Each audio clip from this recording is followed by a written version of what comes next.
I remember waking up every morning to the sound of bacon sizzling and my dad humming an old country tune. We lived in a cozy little house just outside of town, where the grass stayed green longer than you'd think. My dad was the kind of man who never forgot to say please and thank you, and he sure loved to show me how to be kind in simple ways.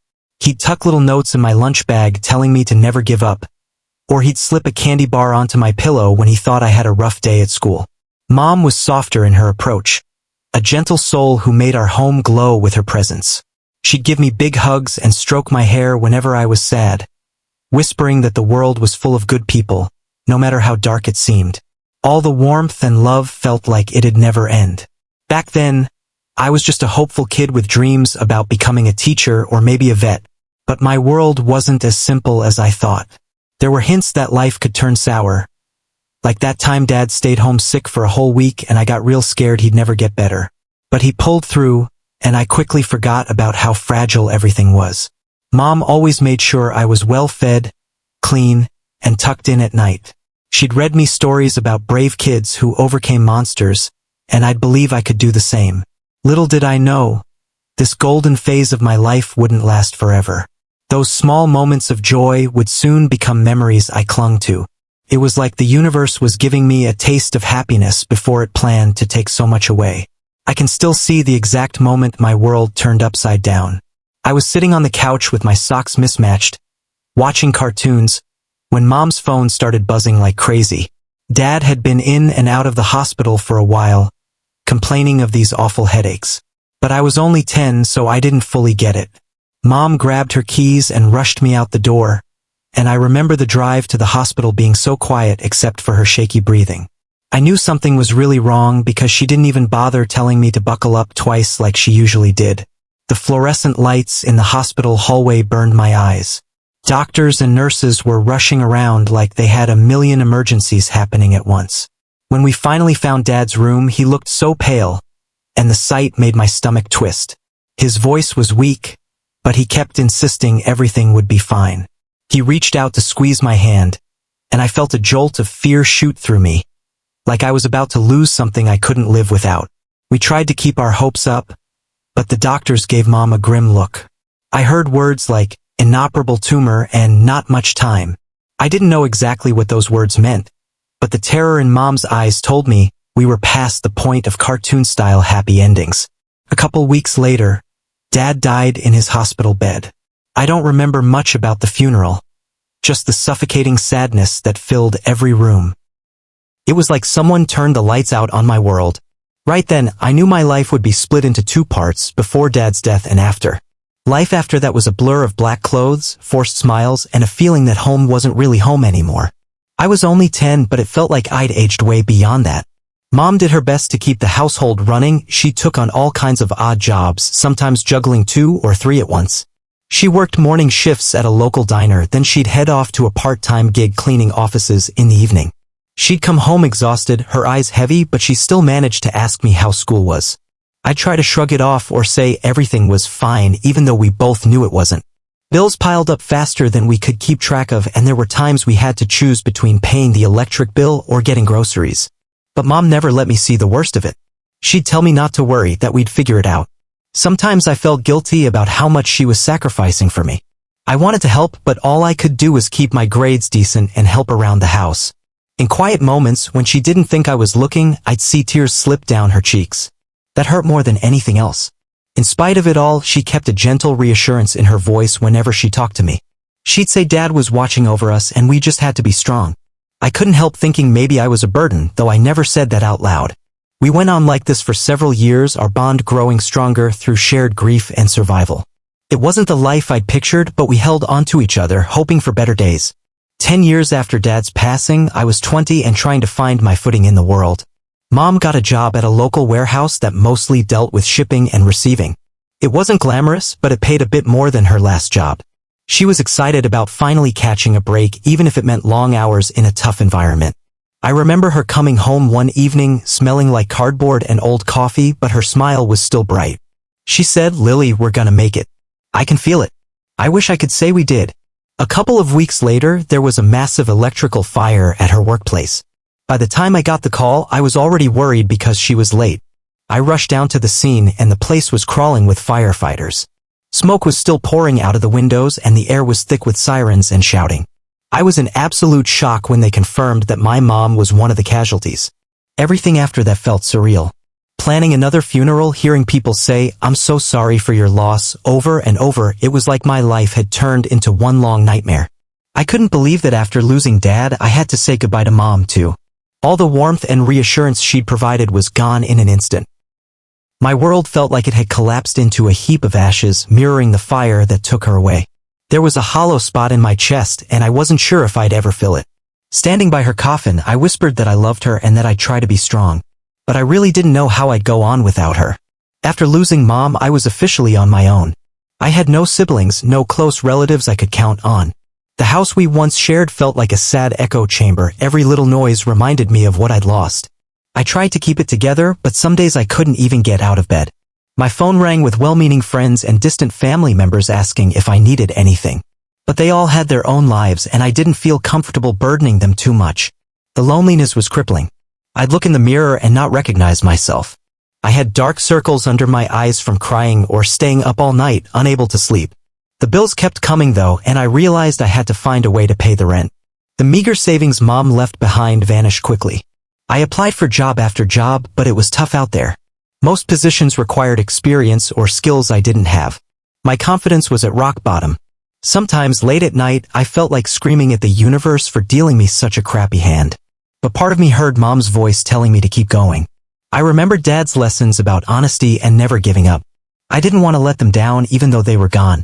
So I forced myself to open job listings and keep trying. The days blurred together in a fog of grief and desperation. I was a walking shell, haunted by memories of what used to be. I held on to one slim hope that if I worked hard and stayed true to the values my parents taught me, maybe life would eventually throw me a bone. I owed it to them and to myself to try. Things started looking up, or at least, they stopped looking hopeless when I landed a gig as a cleaner at a big, fancy hotel downtown. It wasn't glamorous, but it was honest work and I was grateful for it. I remember stepping into the lobby for the first time, feeling a mix of awe and intimidation. The marble floors were so shiny I could see my reflection. Hotel guests glided by in suits and dresses that probably cost more than a month's rent. But I kept my chin up, determined to do my job well and not let my insecurities swallow me. On my first day, the manager showed me around, rattling off instructions about which chemicals to use on certain surfaces, how to change the bedding, and what to do with lost property. It was a whirlwind, and I was scared I'd mess everything up. Still, I was oddly comforted by the routine, wiping windows, vacuuming hallways, making beds. Physical tasks had a way of keeping my mind busy, and I needed that more than anything. Some of my coworkers were friendly, offering tips and sharing insider secrets, like which storerooms had extra supplies. Others just gave me a passing nod. I didn't mind. I wasn't there to make best friends.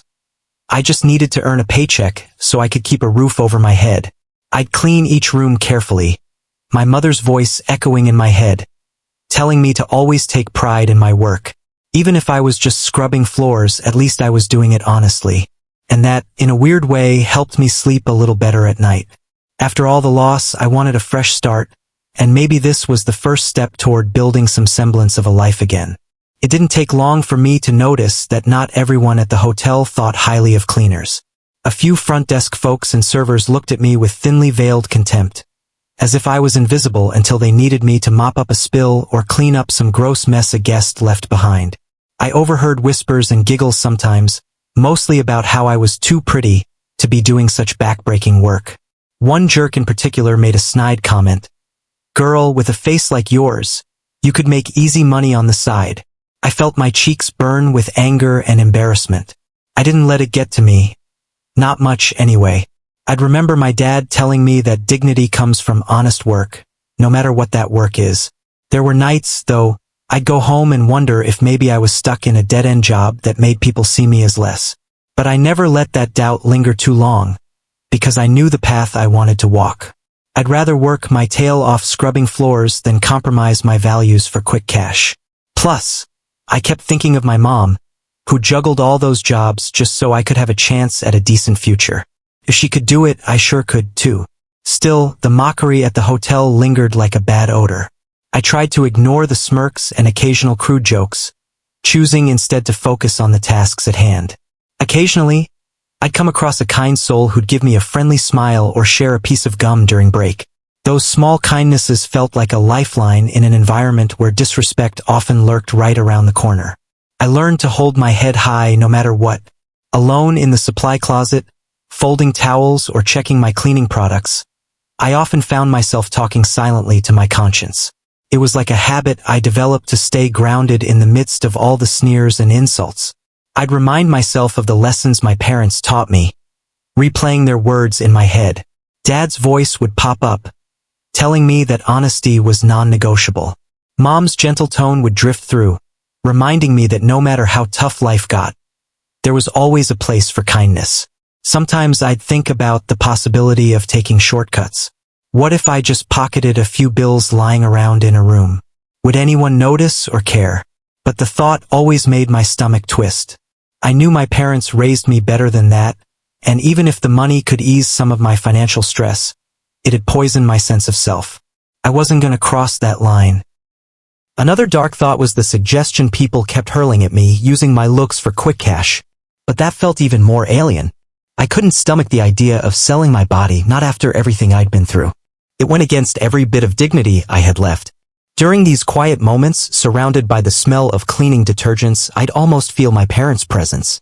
It was like they were standing beside me, reminding me that I was strong enough to face temptations and still remain true to myself.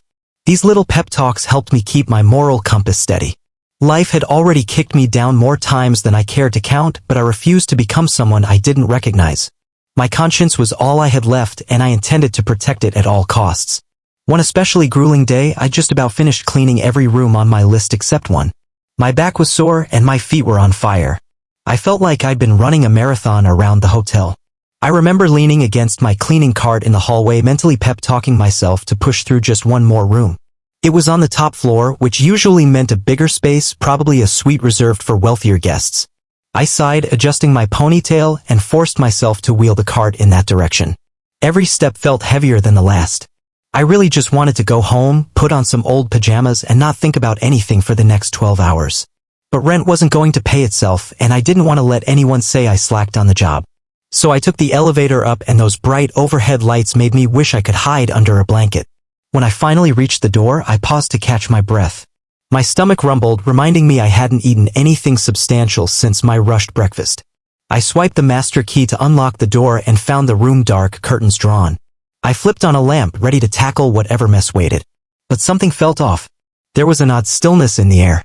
It was supposed to be a simple end to a long shift, but the moment I stepped inside, I got this weird prickling sensation on the back of my neck. It was like that little voice inside was telling me something major was about to go down. It was the kind of feeling you can't shake, and I should have braced myself. Instead, I walked straight into the most shocking discovery of my life. I almost tripped over something near the bed, and when I looked down, I saw a briefcase lying open. My brain did a double take because the thing was stuffed with money, thousands and thousands of dollars in crisp bills scattered across the carpet like confetti. I stood there, heart pounding, wondering what on earth was going on. That's when I noticed a pair of legs sticking out from behind the bed. My breath caught in my throat. I edged closer, only to find an older man collapsed on the floor, his eyes closed and his face disturbingly pale. My first thought was that he might be dead, which made me freeze. I'd never encountered a dead body outside of a funeral home. But then I saw the slightest rise and fall of his chest. He was still alive, barely, from the look of it. I quickly knelt down, my hands shaking as I checked for a pulse. It was there, but weak. It seemed like he'd passed out or something worse. Time felt like it slowed to a crawl. My mind raced with questions. Who was this guy? Why did he have so much money just lying around? Should I call security first or an ambulance? But in that split second, I didn't think about anything but helping him. I scrambled for the room's phone and dialed the front desk, yelling for them to send help immediately. The money was right there, close enough to grab a handful if I wanted. But the idea of stealing from an unconscious man felt disgusting. Instead, I stayed by his side, trying to keep him still, praying the hotel staff or paramedics would get there soon. My adrenaline was through the roof, and in that moment, I realized this was going to change everything. As I waited for help, my eyes kept flicking to the scattered bills. I'd be lying if I said I wasn't tempted. This was more money than I could even imagine. My rent would be covered, and I'd have enough to maybe go back to school or finally take a breath without worry. But every time my fingers even twitched in that direction, I heard Dad's voice. "We don't do that, Lily. We earn what's ours." And I thought of Mom, working day and night to keep us afloat, never once cutting corners. No way could I betray all they stood for. Still, it was hard to pull my eyes away. The minutes felt like hours. I kept glancing at the door, willing anybody to show up. My heart was pounding so loud I wondered if the unconscious man might actually hear it. The longer I waited, the heavier the moral weight pressed on me. I was proud that I hadn't touched a single bill, but the temptation was a raw, gnawing thing. At one point, I knelt beside him again, making sure he was still breathing. He mumbled something incoherent, and I realized he was dressed in a suit that looked pretty fancy. Maybe he was a wealthy businessman or something like that.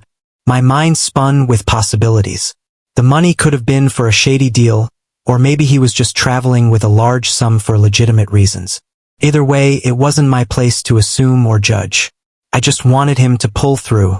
Right then, the door burst open with hotel security and a couple of employees. Relief washed over me, but so did a weird dread. I knew life wasn't going to be simple after this. Not at all.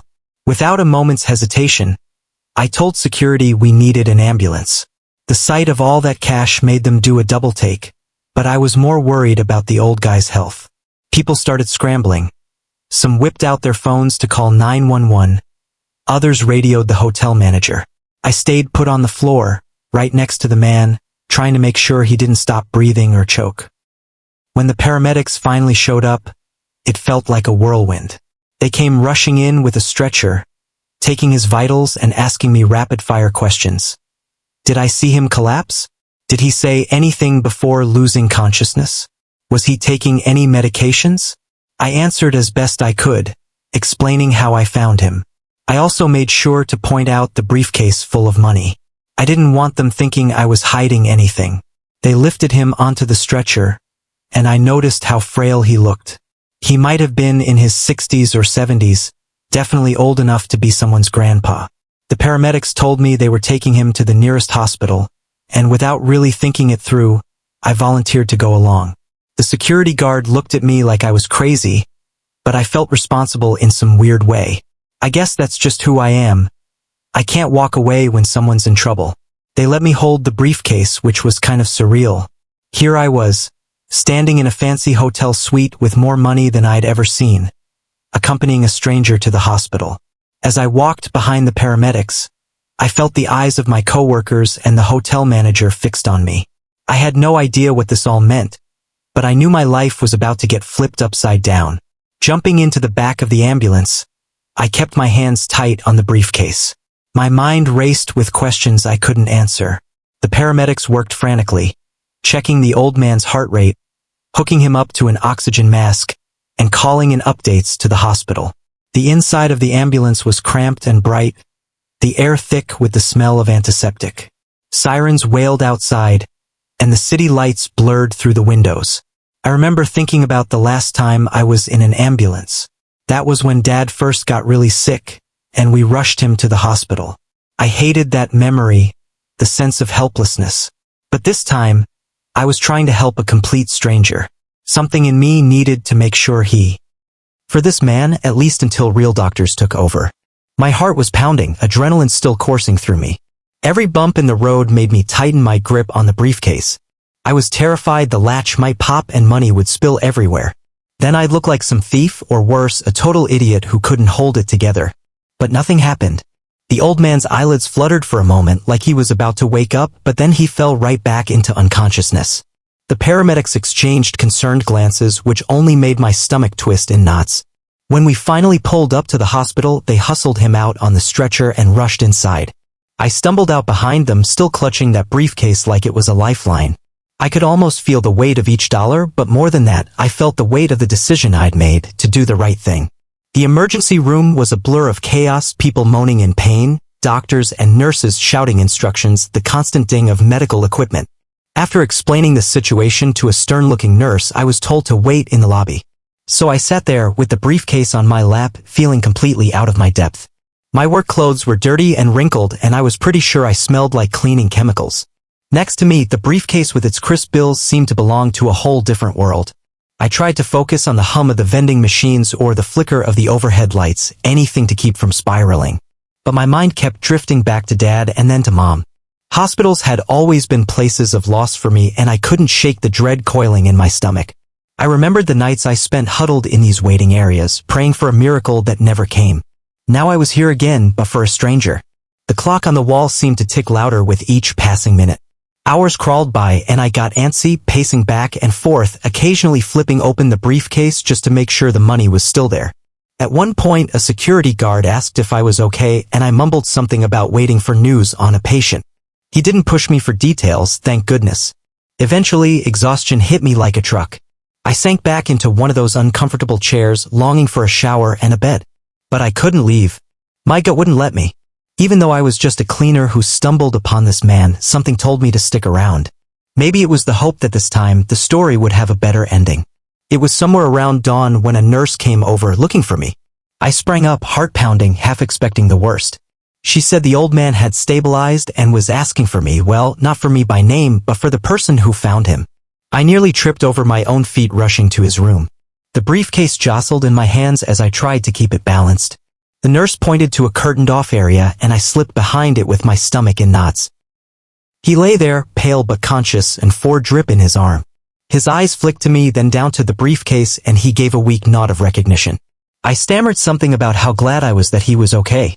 He cleared his throat and in a raspy voice said, "Thank you for saving my life." It wasn't dramatic or anything, just sincere. Tears pricked my eyes because no one had ever said that to me before. He asked how I'd found him, and I explained everything: the open briefcase, the hotel room, the ambulance ride. I handed the briefcase to him without hesitation. His eyes went wide, like he was shocked I still had it intact. He let out a shaky breath and murmured something about how he owed me. I tried to tell him he didn't owe me anything, that I just did what any decent person would do. He smiled a bit, though it looked like it hurt him to move his face. It was this moment of calm after a wild night, and for a second I felt a flicker of warmth in my chest. Maybe, just maybe, I did something good, something that might change more than just one life.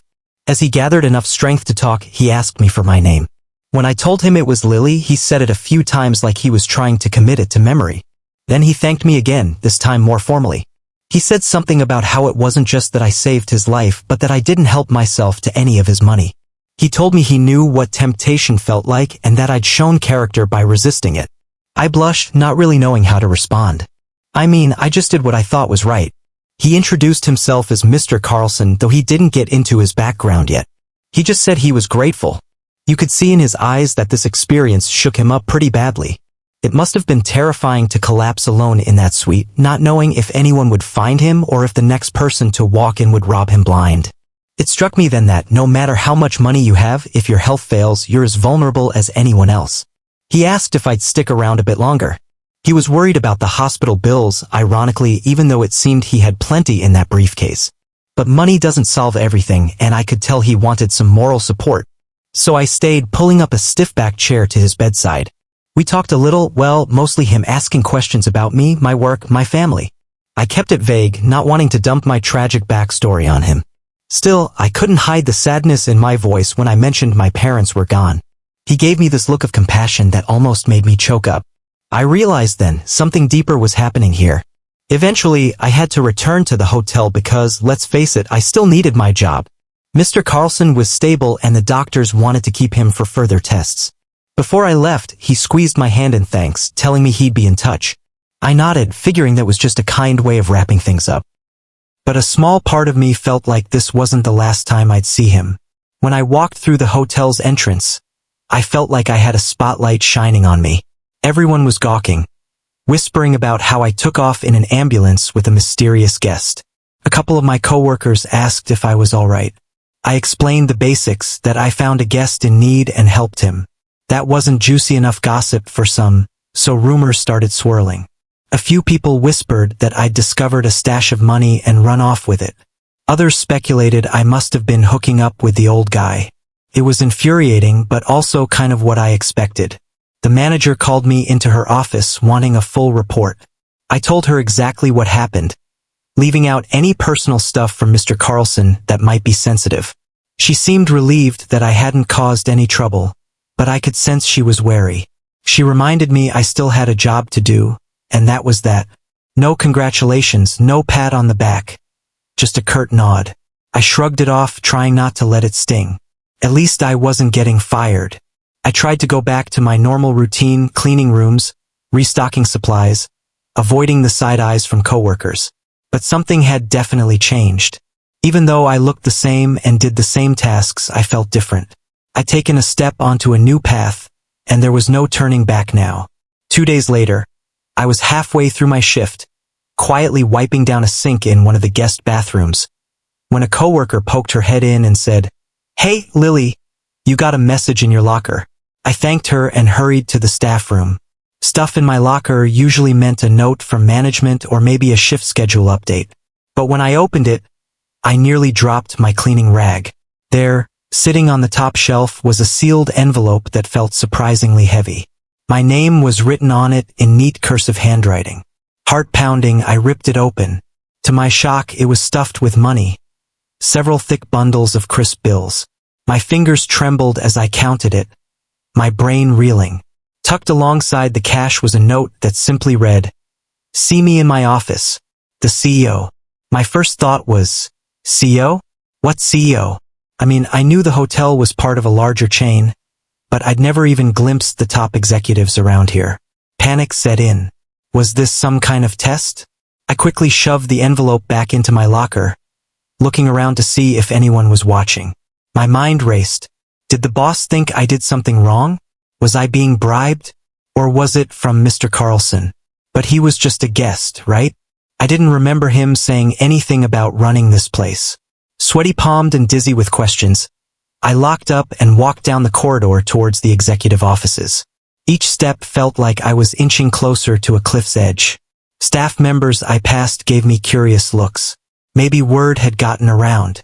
I tried to steel myself, remembering that I hadn't done anything wrong. If this was a setup or a trick, I'd just tell the truth. Still, my heart thumped like a bass drum as I pushed open the door leading to the CEO's suite.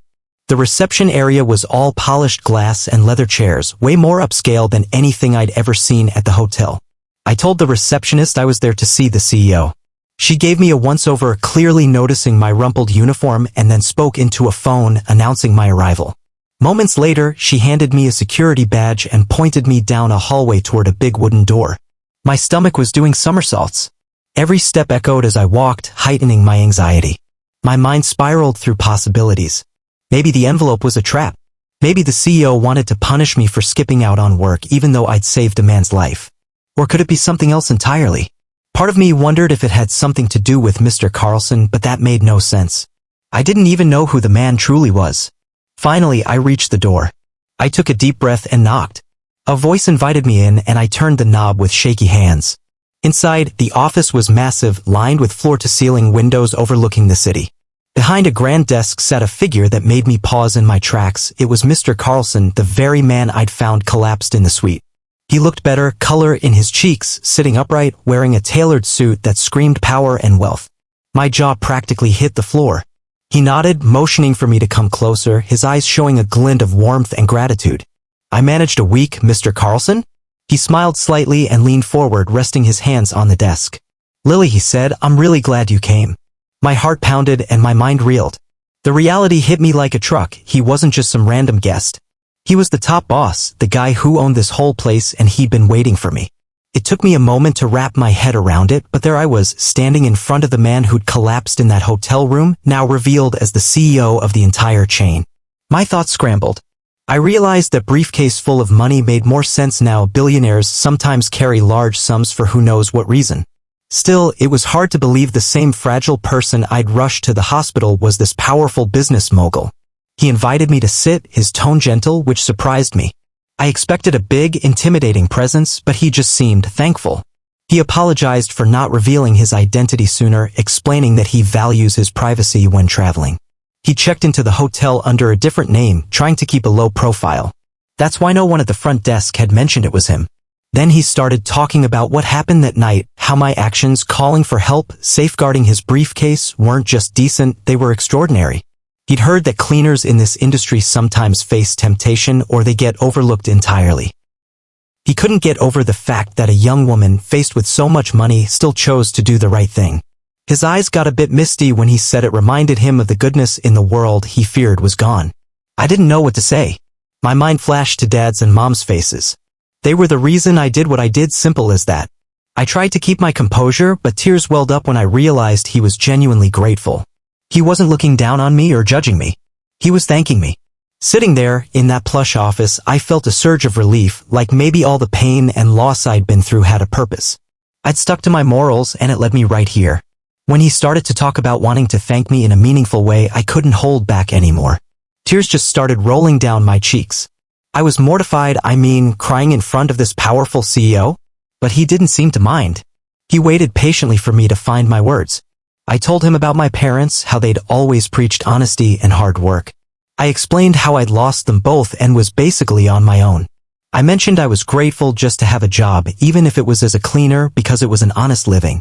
Mr. Carlson listened intently, and when I finished, he quietly set a thick envelope on his desk. He said it was a small gesture of thanks, one that might help me get on my feet. I opened it with trembling hands, and sure enough, there was a staggering amount of money inside. My initial reaction was to push it back, feeling overwhelmed and unworthy. But he gently insisted. He said this was nothing compared to what he owed me. He made it clear it wasn't just about the money in the briefcase, it was about restoring his faith in people. I felt like my heart was about to burst. Emotions were all over the place: gratitude, disbelief, relief, even guilt. I remembered how Mom would work 2 jobs, sometimes 3, just to pay the bills, and here I was being handed what could easily cover rent for months. Maybe even pay for a semester of college. It felt like too much, yet at the same time, I wondered if this was the universe throwing me a bone after so many hardships. My tears kept coming, but they were a mix of sorrow for what I'd lost and hope for what might finally be possible. Walking out of Mr. Carlson's office, I felt like I was floating. He had given me that envelope stuffed with cash, but more than that, he'd given me a fresh perspective. For so long, I'd been stuck in survival mode, just praying to get by. Now, I had a chance to do something more with my life. But as soon as I got home, I faced a whole new wave of doubt. Did I really deserve this windfall? Was I just some charity case? I laid the bills out on my little dining table, counting them over and over. It was real, no question. Enough to relieve my immediate financial worries and then some. My apartment, with its faded wallpaper and worn-out carpet, suddenly felt too small for the possibilities racing through my mind. Part of me wanted to stash the money under my mattress and never look at it again, out of fear that accepting this gift made me indebted to someone. But another part, the part that remembered the struggles Mom went through, saw it differently. This was a chance to rewrite my story, or at least start a new chapter. Maybe I could pay off my debts, then look into some vocational training or even community college. I'd always toyed with the idea of going back to school, but that was never feasible. Now it actually was. Of course, I also worried about what people would think. Rumors were bound to spread. I was bracing myself for the inevitable gossip, that I'd sold myself to the CEO or manipulated him somehow. But in the end, I decided to focus on what my parents would have wanted. They'd say, "Lily, if someone believes in you and wants to help, don't let your pride get in the way." So I swallowed my reservations and let the possibility of a better future take root. With the money from Mr. Carlson, I began to imagine a life that didn't revolve around just scraping by. I scheduled an appointment with a local community college to talk about programs that might fit me. It felt surreal walking into that admissions office, flipping through brochures that showed people my age or older, finding new paths in healthcare, business, or education. I thought maybe I could study something practical like hospitality management. After all, I had some first-hand experience with hotels now, even if it was on the cleaning side. At the same time, part of me wondered if I should do something completely different, something that aligned with the nurturing spirit my parents had. I thought about early childhood education or social work, something that would let me give back. I remembered my dad telling me, "If you have a skill, use it to help others." But I wasn't entirely sure what my skill was anymore. Mr. Carlson kept in touch, mostly through short emails or notes passed along by his assistant. He encouraged me to explore any and all options. He even offered to introduce me to some mentors in different fields, but I was still shy about it. Pride is a funny thing. I felt so grateful, yet I didn't want to come off as if I was taking advantage. Still, hope was growing in me day by day. I started to see beyond just tomorrow's shift. I pictured a future where I didn't have to check my bank account with trembling hands every time the bills were due. Even the thought of getting a better apartment or fixing up the one I had seemed possible. For the first time since losing Mom, I allowed myself to daydream about a life that was more than just survival. Felt risky, but it also felt good. My little bubble of hope didn't go unnoticed at the hotel. People started to talk. Some coworkers raised their eyebrows when I showed up in a slightly nicer pair of shoes or took a day off to go to the college admissions office. Word got around that I'd been seen entering the CEO's suite. Suddenly, the rumors ramped up to a whole new level. Whispers followed me down the hallway. Stuff like, "She's sleeping with the boss," or "She's blackmailing him." There were a few genuine friends who tried to stick up for me. They'd say, "Don't you remember how she saved that man's life? Give her a break." But jealousy is a potent thing. A couple of them even turned colder, as if my small piece of good fortune was an insult to their own struggles. One coworker, who used to be pretty friendly, wouldn't even make eye contact with me anymore. The temperature in the break room felt icy whenever I walked in. At first, I wanted to defend myself, tell everyone the truth that all I did was help a stranger in need. But the more I tried to explain, the more it felt like I was protesting too much. Besides, half of them probably wouldn't believe me anyway. The other half might just resent me for it. So I did my best to keep my head down and keep doing my job. I knew in my heart that I hadn't done anything wrong. Mr. Carlson was free to help me if he wished. Still, the gossip stung. I found myself skipping lunch breaks just to avoid the cafeteria, sneaking outside to eat a quick sandwich near the dumpsters. All the while, I reminded myself that I was on a better path. If I let their jealousy drag me down, I'd be throwing away the chance my parents would have died to give me. So I pressed on, even as the whispers grew louder. Things came to a head one afternoon when I was pushing my cleaning cart through the main corridor. A group of employees, mostly from the front desk and housekeeping, were clustered together, shooting me nasty looks. I tried to ignore it, but one of them stepped forward and blocked my path. She was an older woman I'll call Paula, someone who'd been at the hotel for years and always seemed to resent younger workers. She demanded to know how a lowly C to get his favor. My face heated up and I could feel my pulse racing. I tried to tell her it wasn't any of her business, but she wouldn't let up. A few others chimed in, basically suggesting I traded my body for Mr. Carlson's money. My hands shook so much I could barely hold onto the cart. I'd never been confronted like this before. Usually people just whispered behind my back. I wanted to shout to let them know how hard I'd worked, how I'd lost so much in my life. But the words wouldn't come out right. Instead, I just blurted something like, "You have no idea what you're talking about," which only seemed to egg them on. The scene got loud enough that a supervisor came out from a nearby office. He looked alarmed, seeing the staff yelling in the hallway. Sensing trouble, Paula started spinning her version of events, painting me as someone who was using connections to get special treatment. I felt like I was about to burst into tears from frustration and anger. Eventually, the supervisor stepped in and told everyone to return to work. But I knew the damage was done. The rumor mill would have a field day with this confrontation. It felt like I was in the eye of a brewing storm and I had no idea how to stop it. The next morning, I was called to a meeting with HR and a couple of department heads. My heart sank when I saw Paula there, too, looking smug. They wanted to address the tension among staff and figure out why productivity was being affected. I could barely contain my frustration. They kept asking pointed questions like, "Has Mr. Carlson offered you any special benefits, or have you entered into any arrangement with senior management?"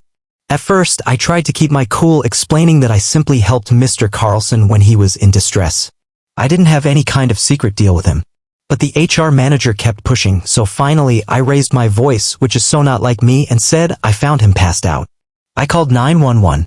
I rode in the ambulance. Anyone in my position would have done the same thing. Paula chimed in with snide comments, but I shot back that she hadn't been there. She didn't know anything about what went down. There was this tense silence where everyone seemed to be waiting for someone else to speak. Then, out of nowhere, the door opened and Mr. Carlson himself walked in. I almost jumped out of my seat. He calmly asked if he could join the meeting. The managers looked stunned, but they weren't about to tell the CEO no. He took one look around the room and started talking about integrity and how Lily, he referred to me by name, had shown him a level of honesty and compassion that was rare. He cleared the air right then and there, explaining he was grateful for my help and that was the end of it. Paula's face was priceless. She looked like she wanted to sink through the floor.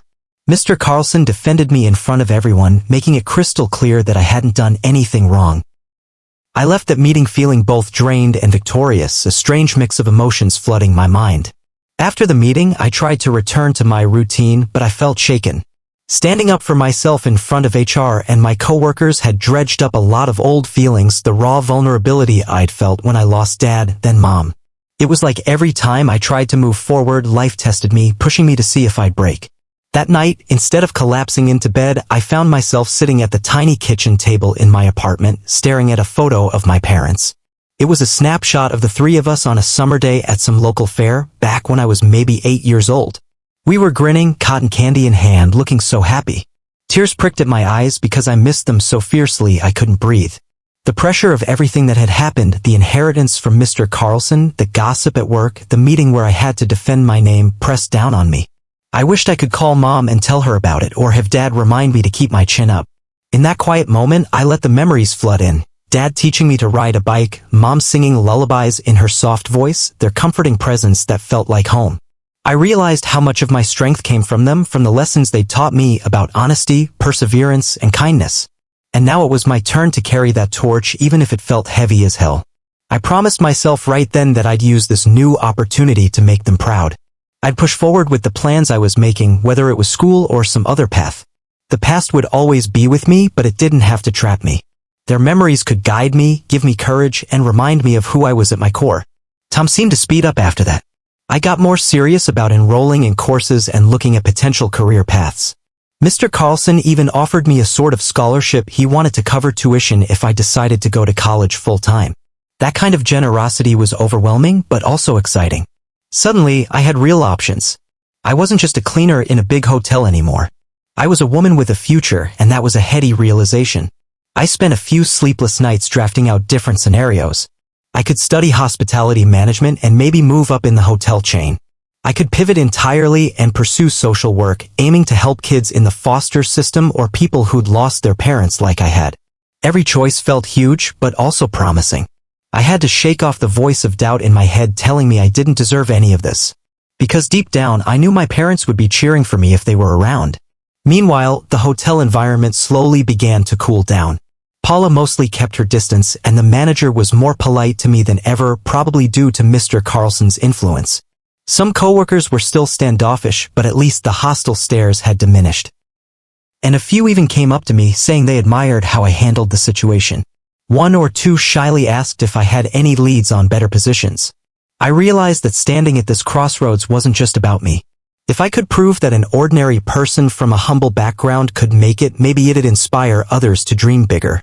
I was definitely anxious about the changes ahead, but my excitement was stronger than my fear. For the first time in forever, I felt like life was offering me an open door. All I had to do was have the courage to walk through it. So I decided to take the leap. I quit my cleaning job at the hotel, but not before thanking every single person who'd been decent to me, including that small handful of colleagues who'd become friends. It felt strange to leave behind the cart, the mop, the daily grind. But I was doing it for a good reason. I enrolled in a program that combined elements of hospitality management and community outreach, thinking I could blend my practical experience with my desire to help others. Mr. Carlson kept his word. He covered tuition costs, and he even arranged a small scholarship in my parents' name. That gesture brought tears to my eyes. Classes started, and I found myself in lecture halls with people from all walks of life. Some were fresh out of high school, others were juggling kids and full-time jobs. I fit right in somewhere in the middle, a bit older, definitely wiser from life's hardships. I studied hard, pulling late nights at the library, fueled by vending machine coffee and a sense of purpose. Every now and then, I'd feel a pang of sadness that Mom and Dad weren't around to see me. But I took comfort in the thought that their love and guidance had led me here. Outside of school, I set up a small charity drive in my parents' names, just a simple fundraiser to help local kids who'd lost a parent. It wasn't a grand gesture, but it was a start. Being able to pay forward some kindness gave me a sense of peace I hadn't felt in a long time. Each step I took, each choice I made, felt like it was part of my healing journey. I wasn't just patching up old wounds, I was learning to live a life that honored my parents' memory and looked toward the future with hope. Graduation day came faster than I ever thought it would. Standing in a cap and gown, I felt a rush of emotions: pride, sadness, gratitude, excitement. As I crossed the stage to accept my certificate, I imagined Mom and Dad in the audience, beaming at me. It wasn't a bachelor's degree yet, but it was a solid start, a big leap from where I'd been. Mr. Carlson was there too, sitting in the front row. He clapped loudly, and afterward he shook my hand, saying he knew I'd do great things. I landed an internship with a community outreach program that partners with local hotels to provide job training for people in tough situations. It was exactly the kind of work I wanted to do, bridging hospitality with helping others find stable footing. Each day felt like a brand new adventure, and every time I felt doubt creeping in, I remembered how my parents had believed in the power of goodness and how Mr. Carlson showed me that honesty can truly be rewarded. Standing in my small apartment that night, I looked around at the changes I'd made: new books on the shelf, a laptop for coursework, a bulletin board full of pictures and clippings about community events. It was a far cry from the lonely, grief-stricken home I once had. Outside the window, the sun was setting, casting everything in gold. I took it as a sign of hope, a sort of new dawn in my own life. I felt a wave of gratitude for how far I'd come, for the strength my parents' memory gave me, and for the unexpected kindness of a stranger who turned out to be so much more. Life had thrown me some brutal punches, but I was still standing, and I was standing taller than ever. Because sometimes, the worst parts of your story lead you to the best possible ending. And this right here felt like just the beginning.